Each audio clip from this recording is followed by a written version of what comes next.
Good morning, good afternoon, or good evening, wherever you're located, and welcome along to this month's AMETEK Solidstate Controls webinar. And the topic this month is increased reliability by performing maintenance. Why should we perform maintenance on our UPS systems?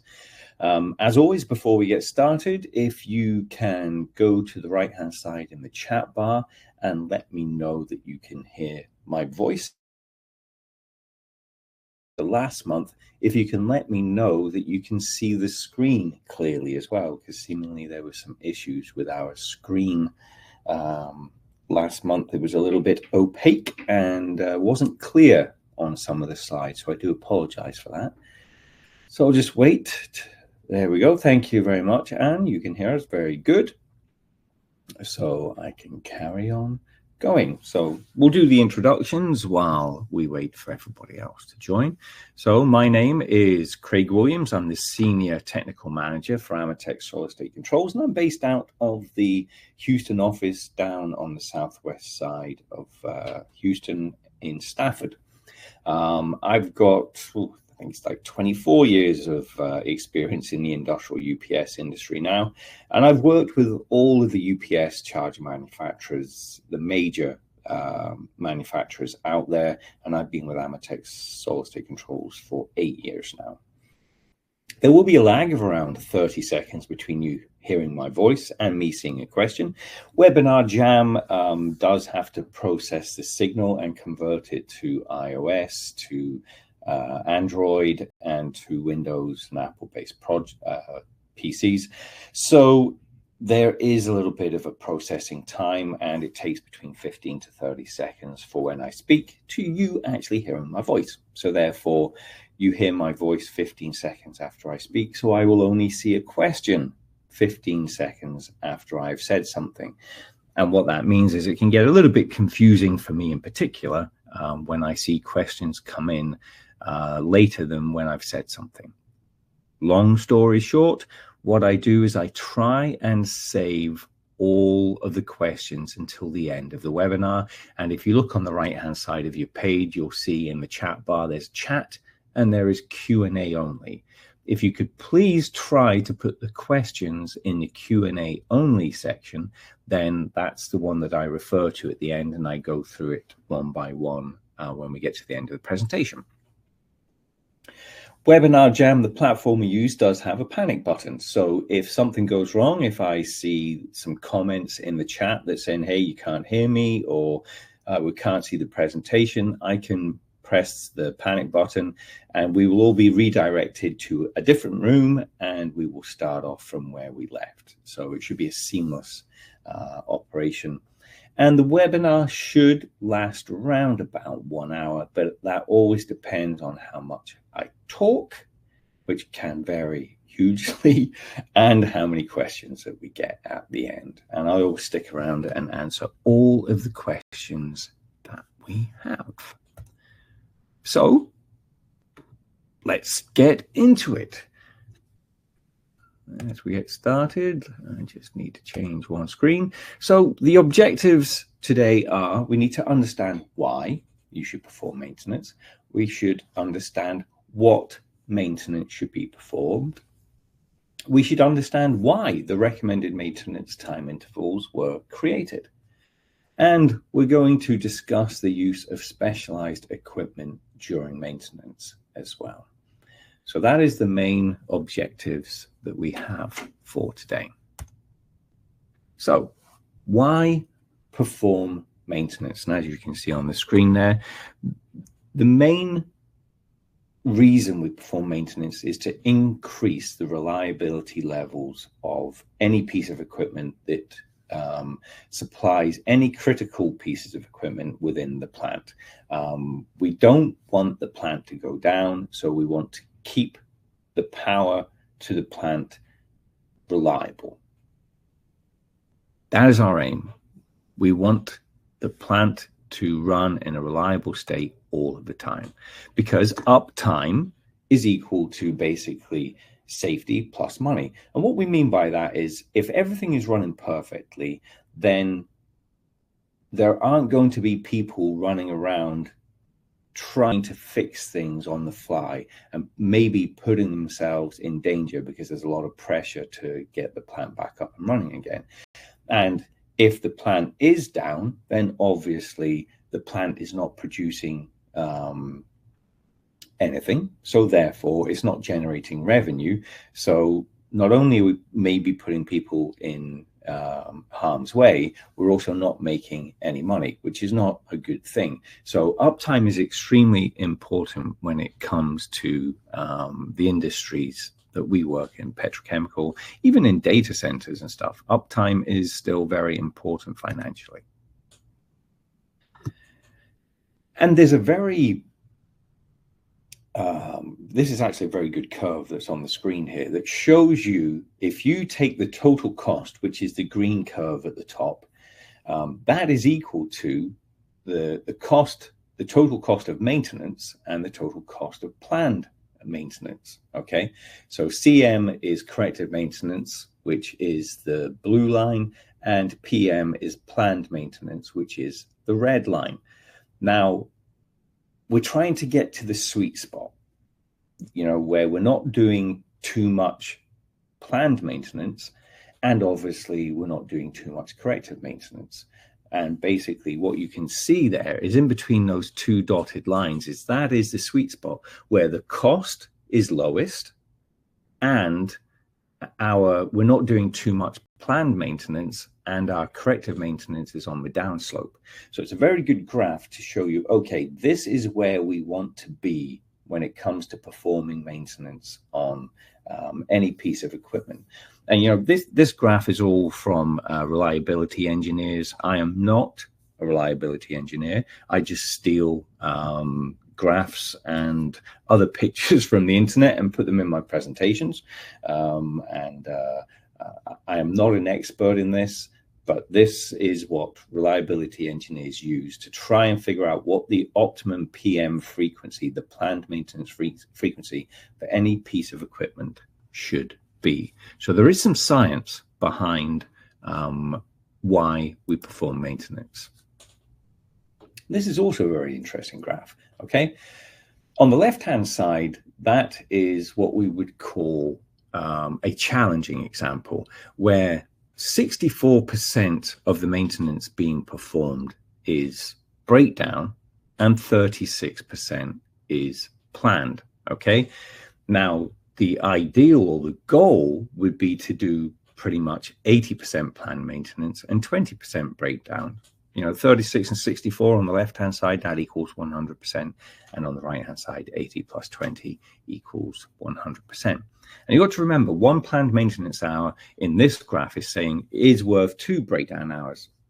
And in some areas and fields, they say, well, actually, 1 planned maintenance hour is worth closer to 3 breakdown hours.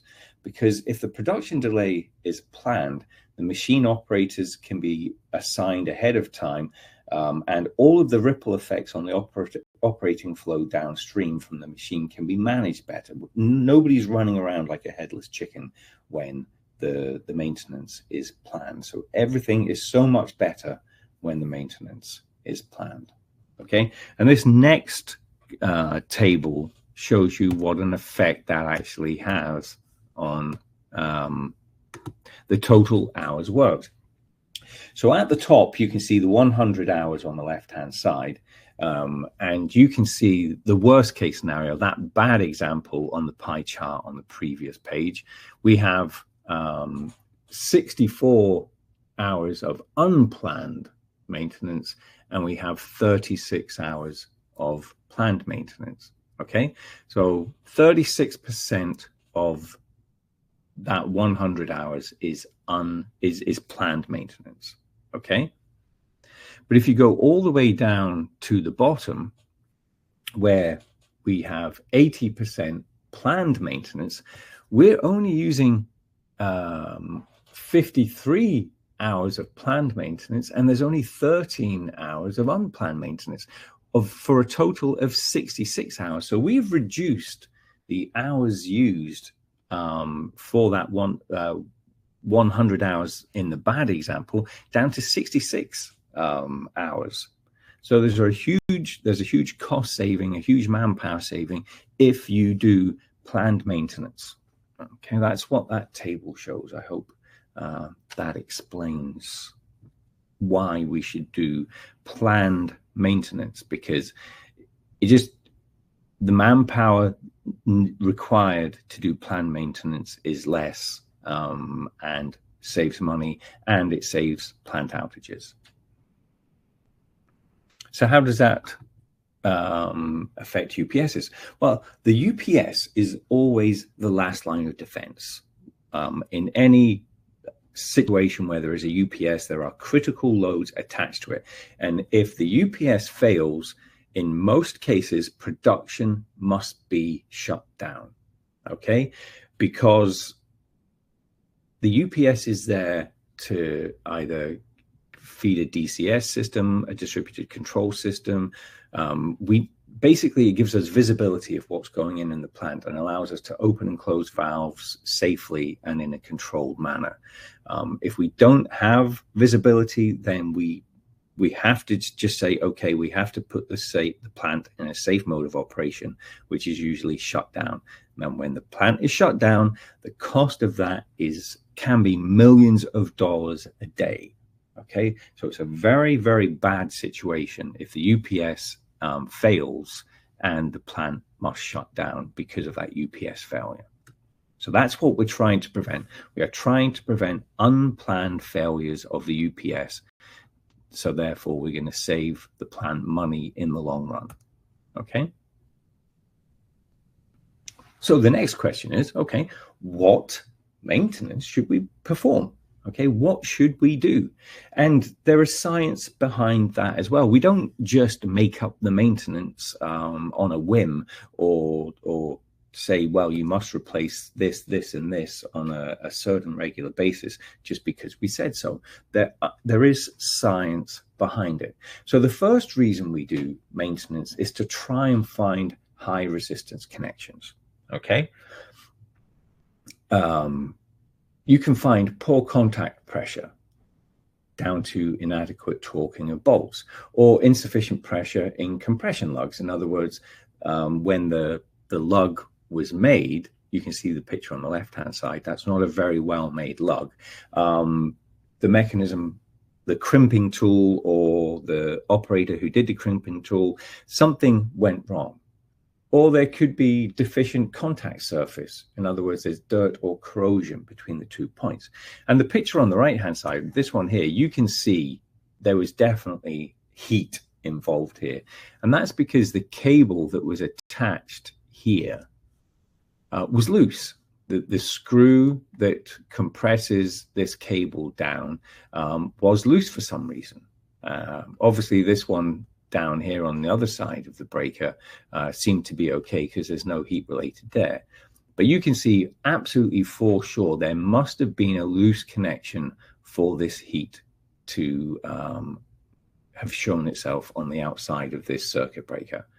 And that's what we're trying to look for whenever we do maintenance. High resistance connections usually always show up as hot spots on an infrared camera. Now, we've actually moved on from this camera. All of our field service guys used to have a FLIR C5. We've actually now moved to the FLIR 1 camera. It's a much better version of this camera and attaches to our field service guy's iPhone. But what it does is it is just a very good infrared thermal imaging camera, and it can detect hotspots. So you can see here, this is an actual photo taken from planned maintenance that one of our field service engineers did. And this is a capacitor bank, okay? And you can see there's capacitors all the way along here. This is all the capacitors in this system. But for some reason, you can see in this section here, it was getting pointed out by the thermal camera that there was a hotspot. So when the field service technician went in and had a look, what he found was the wire that was connected to that capacitor was loose, and it was heating up, and the cable was degrading and discoloring, and eventually that may have led to overheating that could have caused a fire inside the system. So that was found as part of planned maintenance, which is what we're trying to do.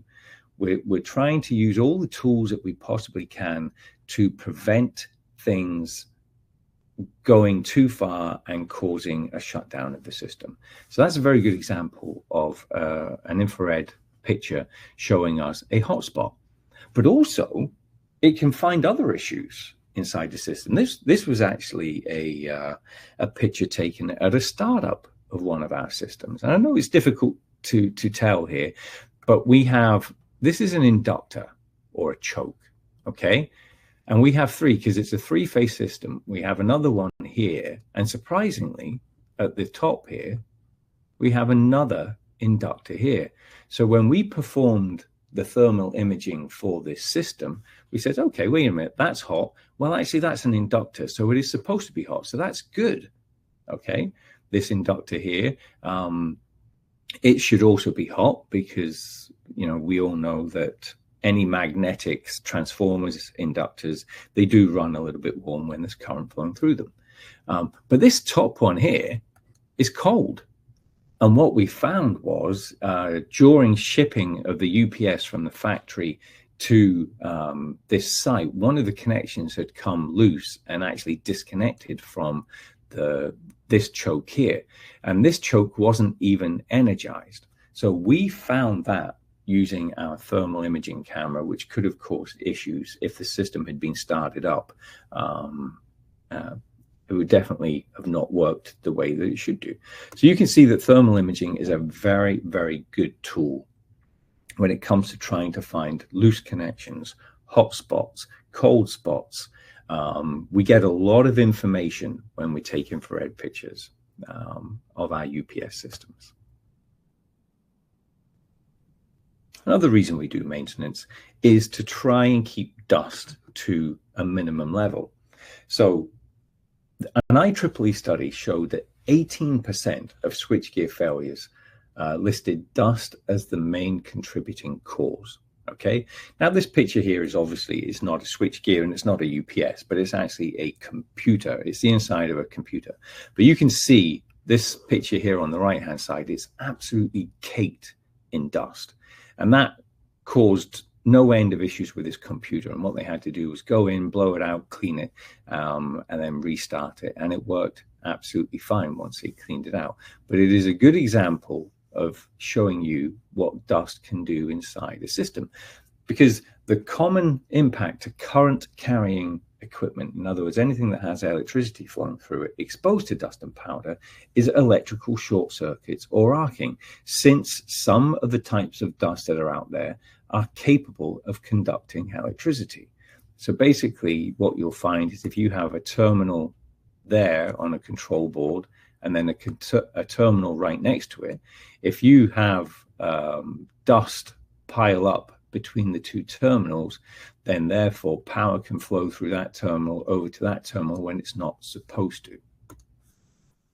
So we always, at every annual PM from AMETEK Solidstate Controls, we include a thorough cleaning of the system to remove dust and debris. And if you're doing the annual PMs yourself, you should be doing that yourself. A lot of people say, well, it looks clean. It doesn't matter if it looks clean. Go in there, brush it out, use a vacuum, and make sure it is clean, because dust ingress can cause no end of issues.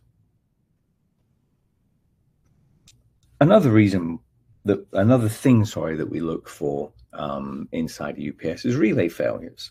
And what we found over time is in critical relays, they can fail. And the reason is, you can see the picture on the screen, that every time a contact of an electromechanical relay or contactor opens or closes, there is a certain amount of contact wear. And that's because an arc occurs. As soon as the two contacts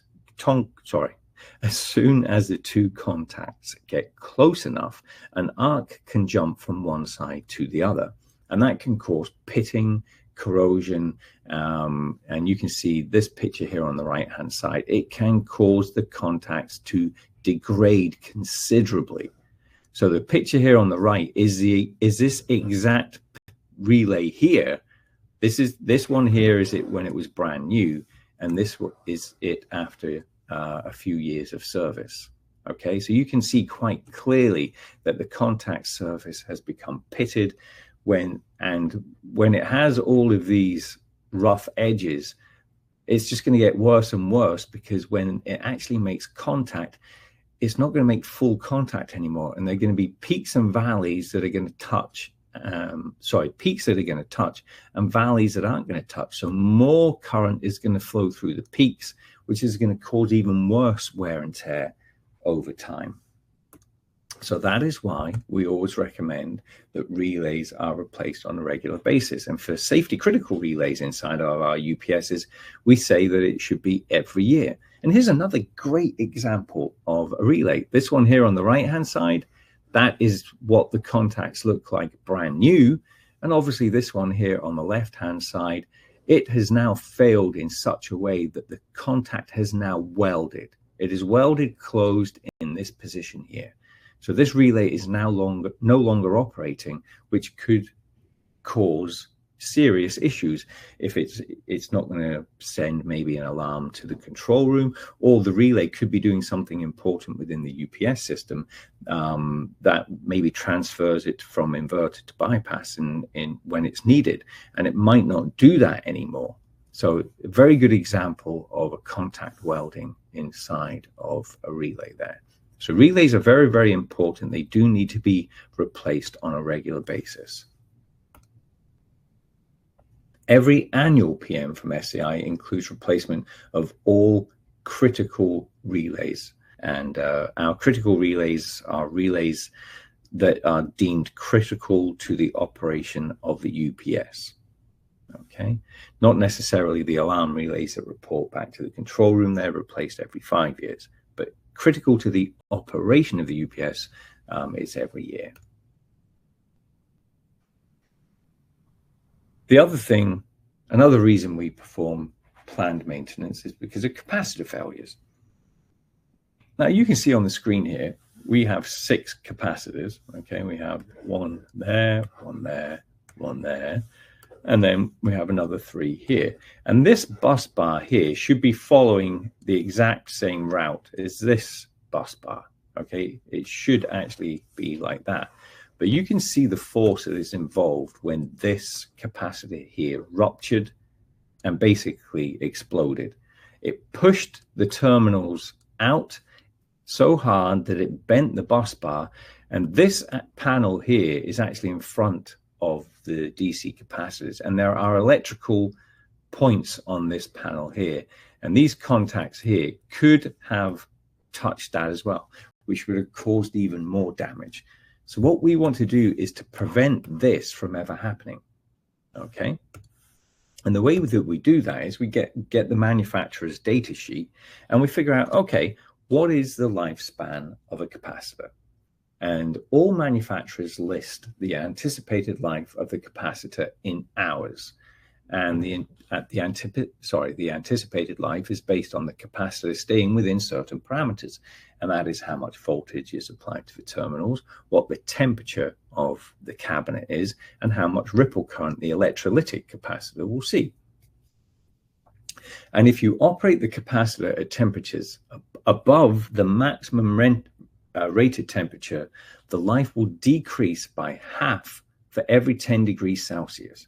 So if you ran a capacitor that's supposed to have a 10-year lifespan at, let's say, 100 degrees Fahrenheit, if you ran that at, say, 130 degrees Fahrenheit, which is approximately 10 degrees Celsius, I keep on forgetting how much that is, then instead of getting 10 years life, you're going to get 5 years life out of that capacitor. Okay, and the life of the capacitor can be increased by the ratio between the rated voltage and the applied voltage. So with all of these parameters entered for the spec of our UPS system, we calculated that the capacitor life is 10 years, but that is 10 years if the system is at 105 degrees Fahrenheit or less, okay? Because that 105 degrees Fahrenheit is the nominal temperature of our system. That's what we say. You can put it in an environment up to 105 degrees, and after that, you do have to start derating things, okay?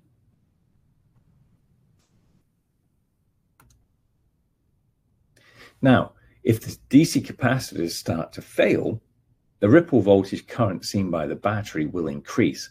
And if you have valve regulated batteries attached to that UPS charger, then what that can do is it can lead to internal heating within the valve regulated battery.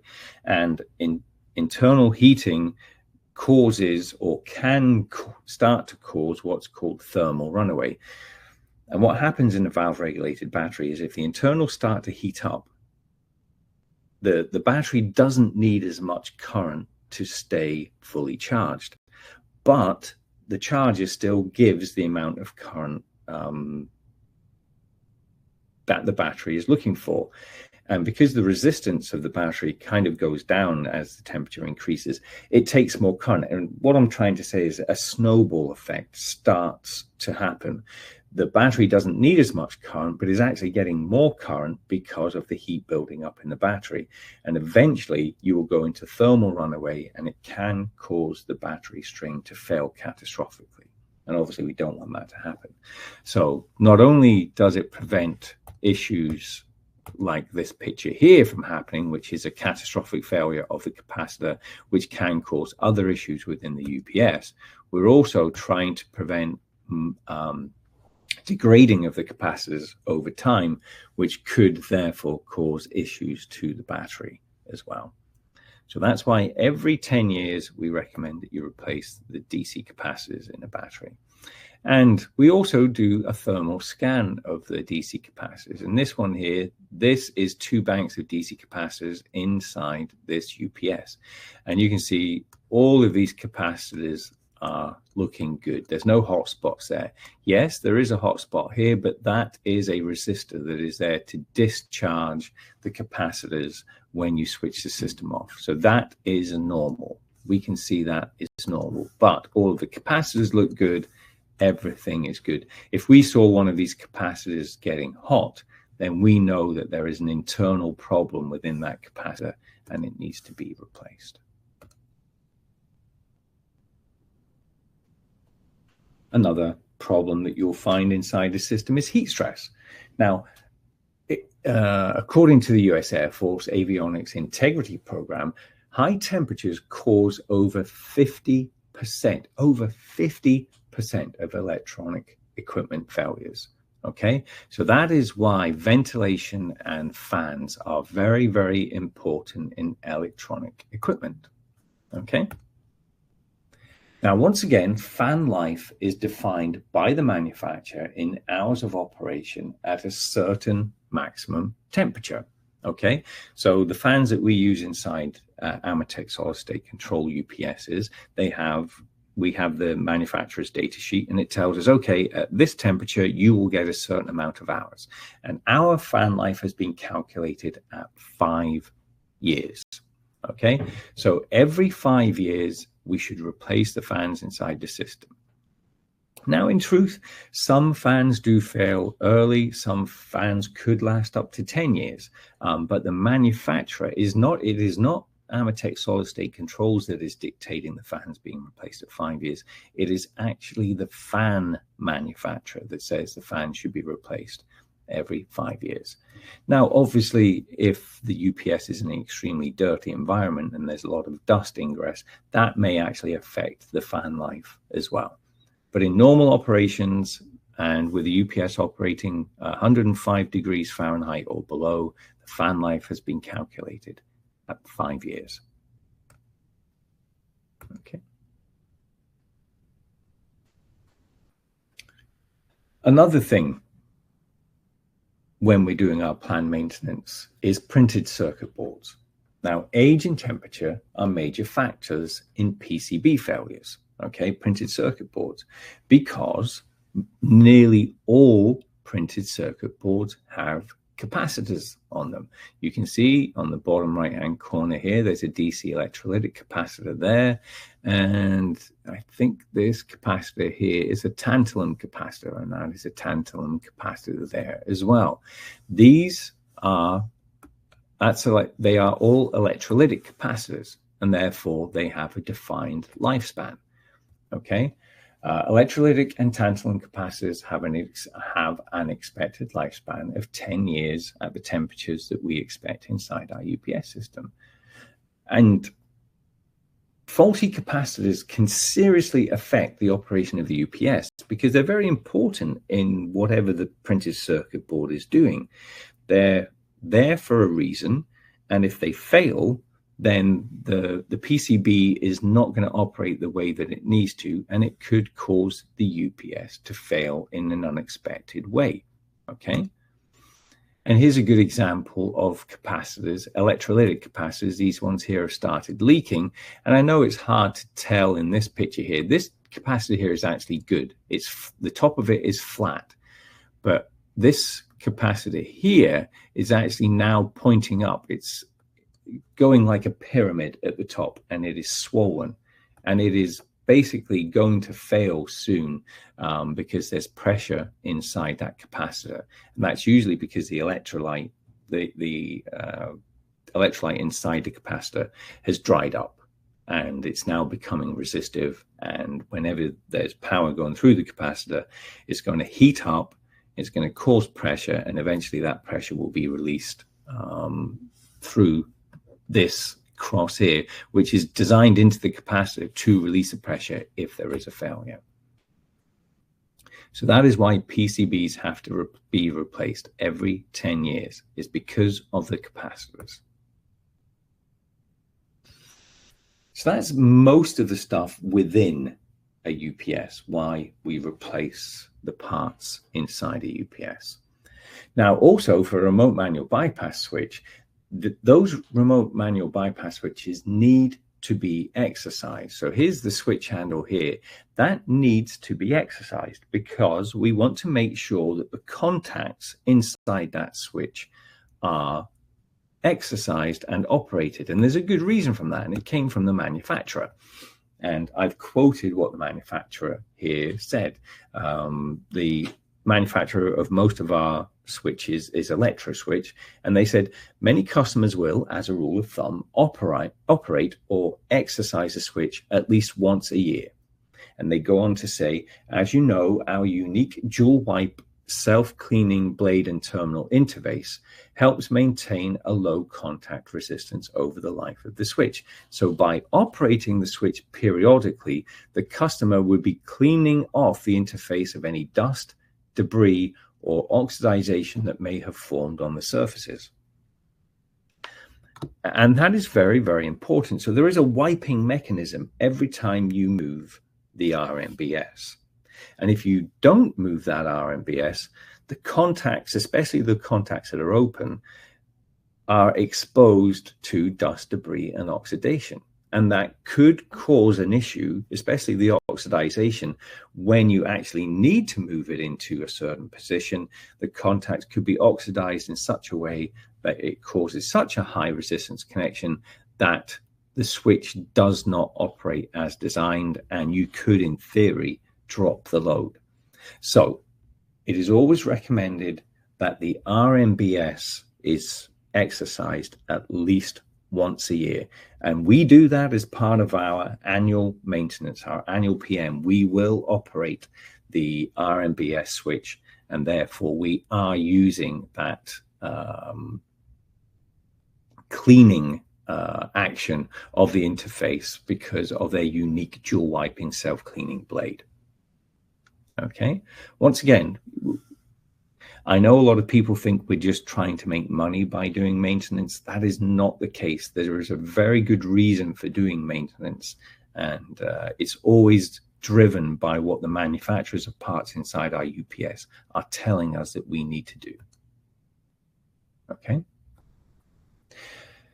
So therefore, okay, what are the recommended PM perhaps that we should do on a UPS? Well, we have 3 types of recommended PM. So when you buy UPS in your manual, it will say, okay, there's 3 types of UPS that you should do. So the first one is what we should do annually. We call it a PM1. Okay, and here is a list of everything that our field service engineer would do if he came out to do a factory PM1. So it would be check and record all the voltages and currents for any trending, and then check against all the tolerances that the system is designed to accept. So we don't just blindly take voltages and currents and then forget about it. What we do is we will compare those voltages and currents to the last report, and we will trend the details over time. If we see something going in a direction that it shouldn't be going, we can see that trend, and we can bring that up to the customer and say, hey, something's going wrong here. Here's what you should do to fix it. Okay. And also, you know, we're checking it against the tolerances. If, you know, if we see the temperature inside the cabinet going higher and higher and higher, we can trend that, and we can let you know that the tolerance is 105 degrees Fahrenheit. If you're going above that, you need to add more ventilation to the room or something like that. Okay. We also check the 480 volt input voltage for balanced current into the charger bridge. So we use a delta transformer on the input to our rectifier charger, and all of the currents on each phase should be balanced. If A phase is 15 amps, then B phase and C phase should be 15 amps. And if B phase and C phase are not 15 amps, then there is something wrong with the charger bridge, and we will let you know what you should do to fix that issue. Okay. We also calibrate all voltages and current readings with a true RMS meter. So if you have a DPP UPS, all of the readings are available from the screen. Okay, but we make sure that the readings on the screen truly reflect what the voltages and currents are that the UPS is seeing. Every year we want to make sure that the system is calibrated and showing you the correct values. Okay, we will also simulate a full loss of power to the UPS. We call it black plan, and make certain that the UPS does not transfer and it maintains the load circuit. So basically, if you remove all the power from our UPS, it will go on to battery operation, and we want to make sure that that is okay. And what we actually do is we'll just open the AC input breaker to the UPS, and we will monitor the system and make sure that the batteries don't fail immediately. If they did, they would transfer to bypass anyway, and we would let you know that there's something wrong with your batteries. But we want to make sure that the UPS does run off your batteries. Okay. We also test the aux, contact, and shunt trip circuit in the DC input breaker by simulating a low DC voltage. All of the battery manufacturers say that you should not let our battery discharge below a certain voltage. Now, for a 60-cell lead-acid system, that is 105 volts DC. So inside our UPS, we have a circuit that says, okay, if the battery voltage goes below 105 volts DC, we must shunt trip the DC input breaker. So therefore, every annual PM, we are making sure that that circuit functions to protect your battery. We also verify the free running frequency of the inverter. Basically, we'll switch off the bypass and make sure that the inverter runs at 60 hertz plus or minus 2%. Okay, and then we also ensure proper sync reference to the bypass, and we adjust the frequency as necessary. In truth, with our DPP systems, it's very rare that we have to adjust anything anymore because it's just designed in so well now. But we do check it every single time. We make sure that without bypass supply, the inverter runs at its crystal frequency, which is 60 hertz. As part of the PM1, we also test the over temperature thermocouple. So every heatsink within the UPS has a thermocouple on it. And if the heatsink gets too hot, that thermocouple will cause an action, and it will usually cause the inverter to shut down and transfer the system to bypass. So we will test that and make sure that circuit works. because obviously most of the heat sinks will have fans on it. So if a fan fails, we will get a fan fail alarm, but we also want to see, okay, is the heatsink getting too hot? And if it does get too hot, then we transfer to bypass to take the load off the inverter. We also verify all AC caps are functioning by taking the voltage readings across the capacitor bank and the current going into the AC capacitors, and we trend that over time. We test the ripple current on the battery, and we make sure that it's less than the 5% ampere hour rating of the battery, which is what most battery manufacturers recommend. And then we do any other functional tests that are deemed necessary by the service engineer who's on site to verify the proper operation. Okay, that could be test to flow equalize functions, load share function, or any of the alarm functions. Okay, and for inverter static switches, it could be transferring static switch, make sure it happens okay, make sure all the alarms work. And then we also make sure, using an oscilloscope, we transfer from inverter to bypass and bypass to inverter to make sure that the transfer is done seamlessly. And then we also replace any parts that are deemed necessary. In other words, we replace low-life components, which could include pilot lights, not LEDs, pilot lights, they're incandescent bulbs, and any critical relays, as we mentioned in the relay screen, the relay slide that we had before. Okay. So that's what we should do every year. Now, every 5 years, basically, we should do everything included in the PM1, and then we do a scheduled part replacement. And that is going to be to ensure optimum performance. We recommend the replacement of pilot lights, fuses, fans, and relays. Okay, that is all from the manufacturers. The fans, 5 years, pilot lights, if they're incandescent lights, it's every year. Relays, as we mentioned before as well. So every 5 years, it's pilot lights, fuses, fans, and relays. And then every 10 years, we do a PM1, and then we do a scheduled part replacement. Once again, that is capacitors, pilot lights, fans, alarm relays, and all of the PCBs, the printed circuit boards. Okay, so at 10 years, that's a major planned maintenance schedule, and pretty much we replace anything that could degrade and cause an issue to the system. Okay, and a little bit of a sales pitch. Obviously, I'm not a salesperson, I'm technical, but we do provide battery service tests, system AC load tests, and transformer replacements. If a transformer is failing, we do provide that service. So what equipment should you use? If you choose to do your own PMs, you should have all of these pieces of equipment. This is what our field service engineers carry to every single job we do.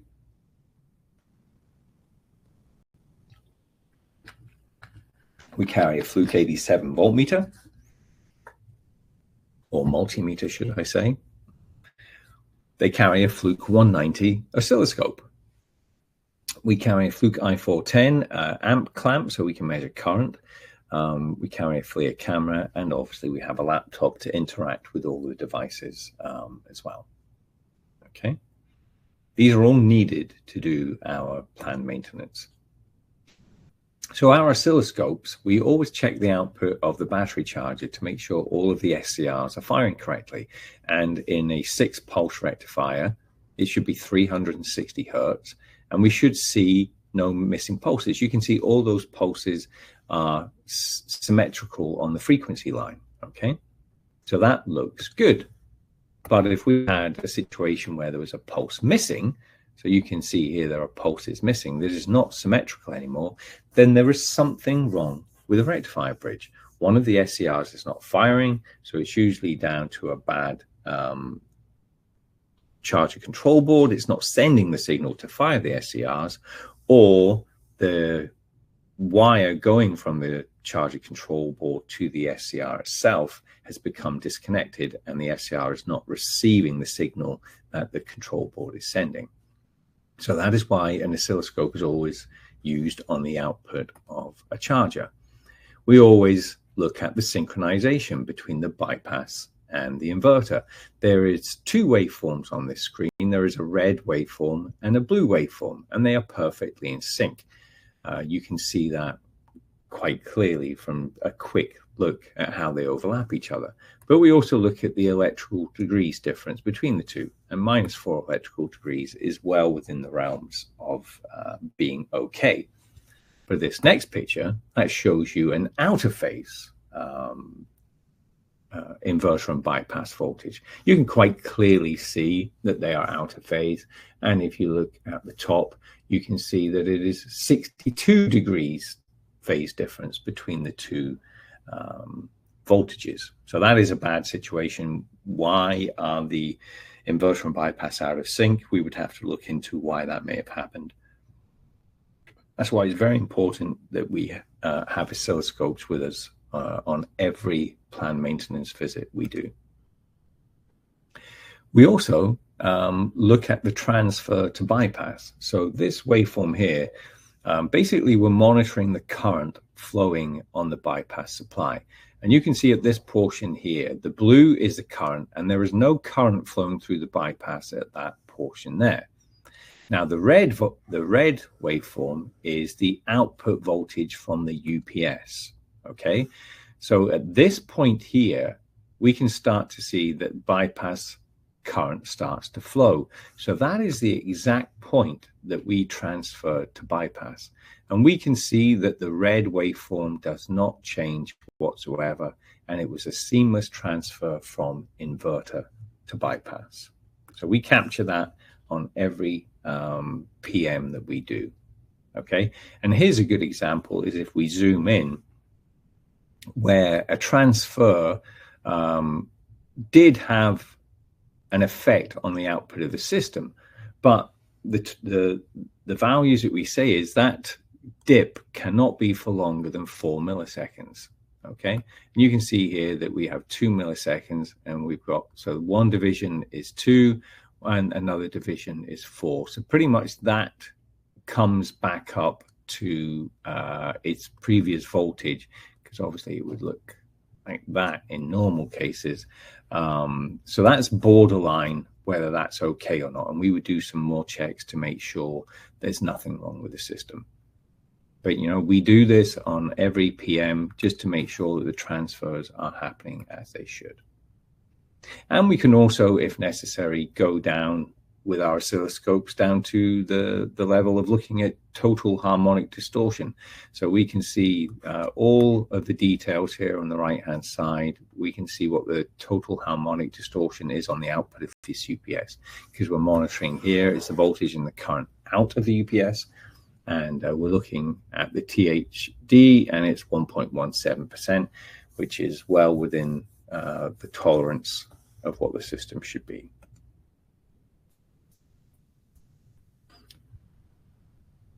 Also, it's important that whoever does your maintenance wears the correct PPE. Now, this is a standard PPE for all of the field service technicians that we send out to the field, because the voltages within our UPS are classed as Cat 2. So we have to wear Cat 2 PPE, okay? And that is FR pants and shirt, okay? A hard hat with an arc flash shield, electrical gloves with gauntlets, and balaclava. So these are all the things that we should be wearing when we are going in and measuring voltages, because the NFPA table, basically there's a table that tells you what voltages and what tasks you're performing and what category of PPE you should use. And for our UPSs, this is what the people should be using when they're taking voltages inside the system.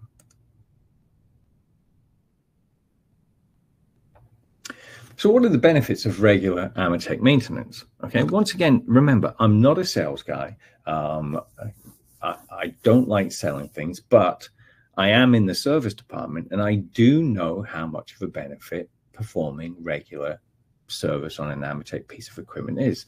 Now, if you follow and use an AMETEK field service engineer to do your maintenance, then you will get a full bumper to bumper parts warranty on your UPS.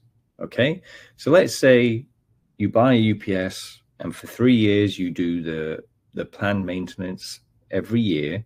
Then if something drastically fails with inside your UPS, whether it's a control board or a transformer, if anything within that system parts-wise fails, that will be replaced free of charge. Now, we do charge for hotel and living costs for the field service engineer to go out there, but there is a full bumper-to-bumper warranty. Okay, labor is also covered. Like I said, we just charge travel and living expenses, and there's if you don't do planned maintenance, to break into our schedule, there is always going to be an emergency service fee. So if you call us up and say, hey, our UPS is down, we have a problem, then if you don't perform annual maintenance, or if you don't have a service contract with us, then we have to charge an emergency service fee, because what we're going to have to do is we're going to have to pull somebody off somebody who does have a contract with us to go out and take care of your system. And there is costs involved into breaking into the schedule. So you will be charged an emergency service fee. But if you perform the regular AMETEK maintenance, that service fee will be waived. Now, you must follow the recommended PM schedule to maintain the warranty. But even if your system is 15 years old, if you perform the scheduled maintenance, you will get a full bumper-to-bumper warranty on your system. So it is very, very good. I don't know of any other UPS company who stands behind their system so much that will give you a full bumper-to-bumper warranty just if you perform the maintenance on regular schedule. So now we get to the point where we ask if you have any questions. So let me go over to the chat and let's see what's in there. Okay, which critical relays should be replaced annually? That, unfortunately, Fahad, that is a difficult question to answer. That is decided by our engineering department and on a serial number based. Basically, what our parts department do is they go in, they get the serial number, and they'll figure out which relay is classed as safety critical. And like I said, it's usually any relay that performs an action within the UPS that is important. So whether that switches a system from inverter to bypass, it has to be something that operates the actual internals of the UPS, not like a relay that changes state to send an alarm out to your control room. That is not classed as critical. Critical is a relay that actually affects the design of the operation of the system. The next question is it correct practice to measure battery voltages with the battery breaker closed? That's a good question. So it gives you some information, okay? But the problem, overall battery voltage means nothing when the battery breaker is closed, because all you are measuring is the charger voltage. You're not measuring the battery voltage, you're measuring the charger voltage, okay? Now, individual blocks or cells, if you measure those voltages, you can see if there are severe imbalances across the string. Then there is something wrong with some of those batteries. There is a reason why there is a disparity across the string, and you would have to look into it further. But in my personal opinion, just measuring voltages of a battery does not give you a great deal of information. So I would say you have to go in deeper. You have to, if you're going to do correct planned maintenance, I would use a device like a cell corder or the new Fluke battery tester and actually do internal resistance of the battery. That gets you much more information, especially for valve regulated batteries. For capacitor health check, you propose measurements of voltage and current. Is measurements of capacitance not recommended? It could be. What you would have to do in some of our systems, there is like 40 or 50 capacitors in parallel, and all of those capacitors in parallel make the capacitance extremely high, and it's difficult to measure with a Fluke. What you could do in theory is you disconnect all of the capacitors and measure each individual capacitor for its microfarad capacitance, but that's, as far as we're concerned, that's too time consuming. What you can do is, when you know you have a brand new system, you can measure the current going into your capacitors, and then over time, if you trend that, then you can see if the current is going up or down. Then you know that there is an issue. Maybe your capacitors are aging. Okay. Another question: if the capacitor parameters are within range, should these be replaced after 10 years? And the answer to that is yes, because that is what the capacitor manufacturer tells us. The capacitor manufacturer tells us that after 10 years, all bets are off. In other words, they don't think their capacitors are going to, due to all of the tests that they do, the capacitors won't last more than 10 years. Will they? There is a chance that they will last more than 10 years, but we don't want to live in the world where we're taking chances. We want to be absolutely certain that the UPS performs its function. So the capacitor manufacturer says every 10 years. We have no reason to debate what they say. We say replace them every 10 years, and therefore you should not ever have an issue where a capacitor fails in the field. Now, you will have infantile failures down to a manufacturing issue at the capacitor facility. No one is 100%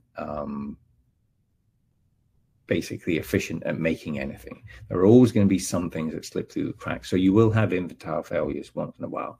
But if you do replace your system every 10 years, your capacitors every 10 years, you should not have any failures. And the last question we have is, how does loading affect the component life? If the UPS is operating at 40% of full load, will it enhance component life? It's a good question, and it's difficult to answer that specifically, but in truth, the function that our capacitors are performing is not generally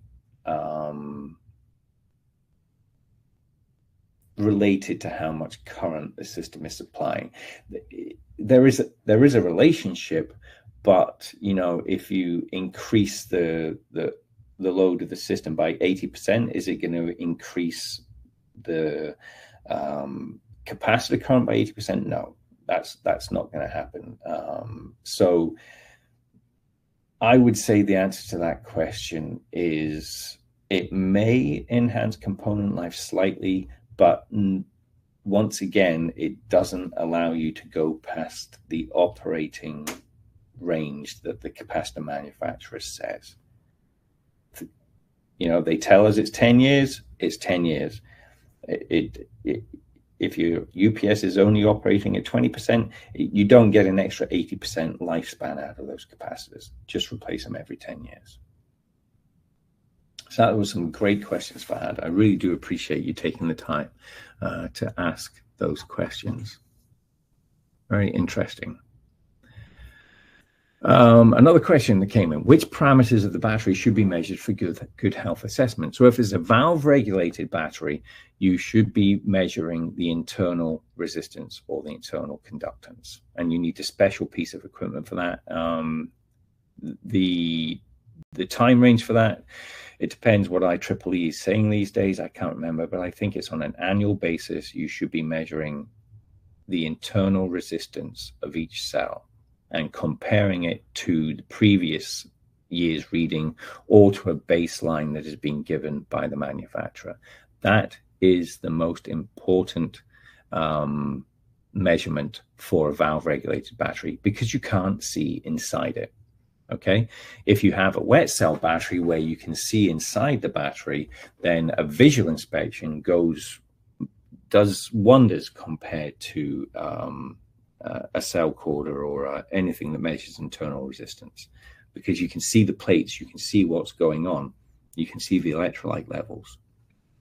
In a valve regulated battery, you're completely blind to what's going on in that battery. So the only reading that really gives us a good amount of detail of what's going on inside that battery is a cell corder or a fluke. There's a bite. There's lots of different things now that can measure the internal resistance of the battery, and that is what you're looking for, trending those readings over time. And basically the equipment manufacturer and the battery manufacturer will give you some parameters to look at and make sure it's within those parameters. Cell voltages, it gives you some information. Overall battery voltage gives you no information. Current gives you a lot of information. If you measure the charge current and the charge ripple, that gives you some good information. Basically, when a battery is fully charged, it should be taking a very minimal amount of current. And if that current starts to go up, then you probably have an issue with your battery, trending it over time. And if the ripple current goes down, then the internal resistance of your battery is going up. So that's showing you that there may be an issue as well. So that's a few parameters of the battery. So internal resistance, charge current, and ripple current. 3 things that give you some good readings about what the state of health of that battery is. Okay. Now, London has been very busy in the chat section, and basically she's given you all the good stuff that you need to know. So a lot of people ask, was this webinar recorded? The answer to that is yes, the webinar was recorded and it will be uploaded to our YouTube channel. It will usually be later on this afternoon or tomorrow. And London has put the link to the YouTube channel in the chat bar there. And that takes you to our library of YouTube videos.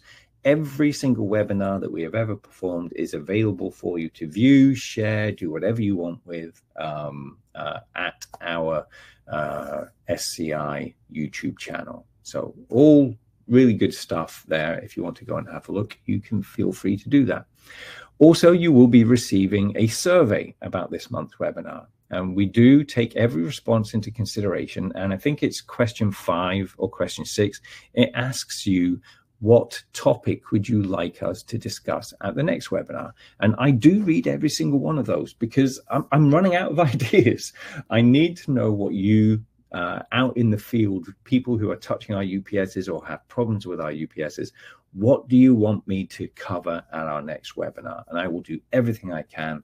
If I see something that I haven't covered before, then I will definitely create a webinar for that. So please do fill out that survey because I do read every single one of them. And also, don't forget, we do understand that you have UPSs out in the field. And if you have any issues with our UPSs whatsoever, please feel free to contact us. Or if you have any questions about this webinar, you can feel free to contact us. You can go to the Contact Us page, and London has put the link on the sidebar there. That's it, Solid State Controls Contact Us.